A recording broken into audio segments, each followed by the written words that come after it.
ایک سوال ہمارے ذہنوں میں جو رہتا ہے وہ یہ ہے، اور انشاءاللہ میں پوری کوشش کروں گا کہ اس سوال کو آنسر کروں، ایڈریس کروں۔ وہ کیا ہے؟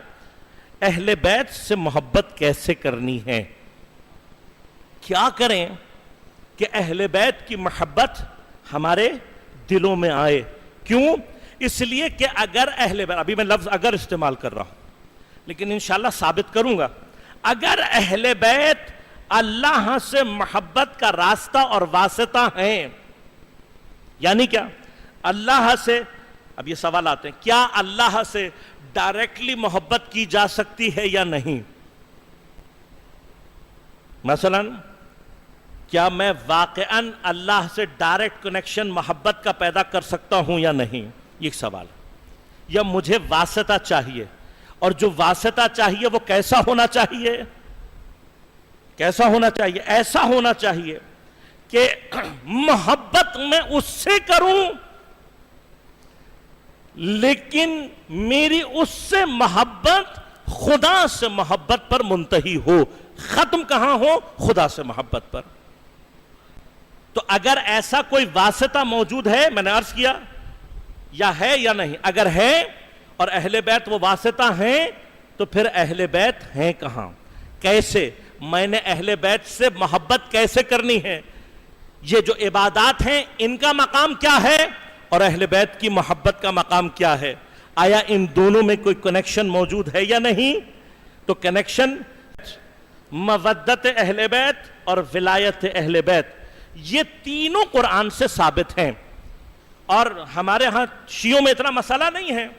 میں امام شافعی کا ایک شعر پڑھ کر آج کی گفتگو کو ختم کر رہا ہوں، صرف یہ ثابت کرنے کے لیے کہ جیسے ہمارے نزدیک قرآن میں اہل بیت کی محبت واجب ہے، اسی طرح سے اہل سنت کے ہاں بھی اہل بیت علیہ السلام کی محبت واجب ہے، واجب۔ اور اس کی تاثیر کیا ہے؟ مثلا جب ہم اہل بیت سے محبت کرتے ہیں، اب ہمارے بہت سارے افراد اور خصوصاً نوجوانوں کے ذہنوں میں یہ سوال آتا ہے، وہ کہتے ہیں کہ آقا صاحب اہل بیت کی محبت کا فائدہ کیا؟ ہر وقت مشکلات ہی مشکلات ہیں، پریشانیاں ہی پریشانیاں ہیں، تو یہ کیسی محبت ہے؟ اس کا فائدہ کیا ہے؟ تو انشاءاللہ عرض کروں گا، اس کا فائدہ بھی عرض کروں گا، یہ بھی بتاؤں گا کہ اہل بیت کی محبت کہاں کہاں اور کیا کیا کام آتی ہے، اور محبت اہل بیت ہمیں کہاں تک پہنچا سکتی ہے۔ انشاءاللہ یہ موضوع رہے گا، اور اسی میں انشاءاللہ ہم کربلا کے تناظر میں بھی مطالب آپ کی خدمت میں عرض کریں گے۔ امام شافعی کا مشہور شعر ہے، امام شافعی علیہ الرحمہ کیا فرماتے ہیں؟ فرماتے ہیں یا آل بیت رسول اللہ حبکم، اے اہل بیت رسول آپ کی محبت فرض من اللہ فی القرآن انزلہ، اللہ نے جو قرآن نازل کیا ہے اس میں آپ کی محبت کو فرض کیا ہے، واجب کیا ہے اللہ نے۔ کفاکم من عظیم الفخر انکم، اور آپ کی عظیم فخر کے لیے بس اتنا کہہ دینا کافی ہے، من لم یصلی علیکم لا صلاۃ لہ، جس نے آپ پر درود نہیں بھیجا اس کی کوئی نماز ہی نہیں ہے۔ اللہم صلی علی محمد۔ بس اہل بیت کی محبت اور عبادت کے درمیان میں کنیکشن آپ کو سمجھ میں آ گیا؟ اہل بیت کی محبت میں اور عبادت کے درمیان میں کنیکشن یہ ہے کہ من لم یصلی علیکم لا صلاۃ لہ، جس نے آپ پر درود نہیں بھیجا اس کی کوئی نماز ہی نہیں ہے۔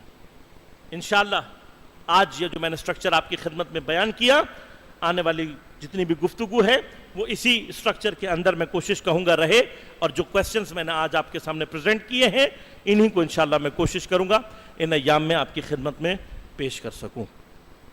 محبت اہل بیت علیہم السلام، علماء عرفاء ایک مشہور معروف جملہ کہتے ہیں، اور غالباً بعض روایت بھی اس جملے پر ناظر ہیں، کہ اگر قرآن نے اہل بیت علیہم السلام کی محبت کا حکم دیا قرآن سے. یہ جو محبت اہل بیت ہے انشاءاللہ عرض کروں گا کہ ہمارے سامنے بعض آیتیں ایسی لے کر آئی جاتی ہیں کہ جس میں اللہ تعالیٰ یہ کہتا ہے کہ میرے سوا کوئی نہیں،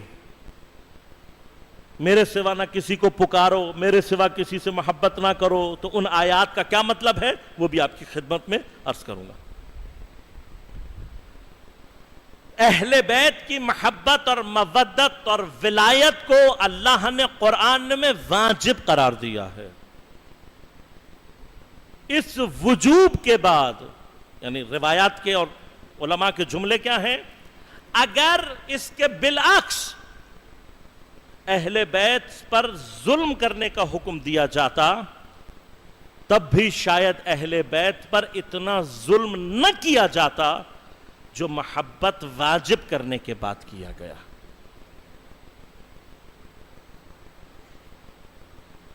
اہل بیت نہ صرف محبت الہی کا معیار ہیں بلکہ مومن اور منافق کے درمیان پہچان اور اللہ کے غضب کا معیار بھی یہی.